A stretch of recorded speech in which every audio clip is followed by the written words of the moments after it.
சிக்கனே தோக்கடிக்கிற அளவுக்கு பராட்டா சப்பாத்திக்கு மீல் மேக்கரை வச்சு ஒரு சூப்பரான சைட் டிஷ் தான் இன்னைக்கு வீடியோல பார்க்க போறோம்.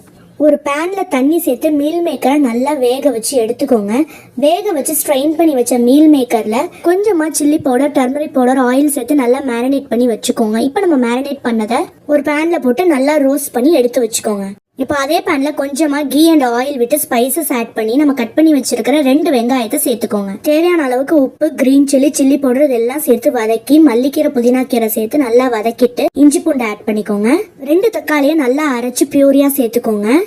தேவையான அளவுக்கு தண்ணி சேர்த்து இது கொதிக்க ஆரம்பிச்சதுக்கு அப்புறம் turmeric powder, pepper, cumin powder, garam masala இதெல்லாம் ஆட் பண்ணி நல்லா கிளறி விட்டுக்கோங்க. 1/2 கப் தயிர் சேர்த்து இதை நல்லா கிளறி விட்டு மூடி போட்டு வேக வச்சு கிரேவி கொதிச்சதும் நம்ம ஃப்ரை பண்ணி வச்ச மீல் மேக்கர் அதில் ஆட் பண்ணி கசூரி மேத்தி ஸ்ப்ரிங்கிள் பண்ணி விட்டு ஸ்டவ் ஆஃப் பண்ணீங்கன்னா சூப்பரான மீல் மேக்கர் கிரேவி ரெடி. இதை செஞ்சு கொடுத்து அசத்துங்க.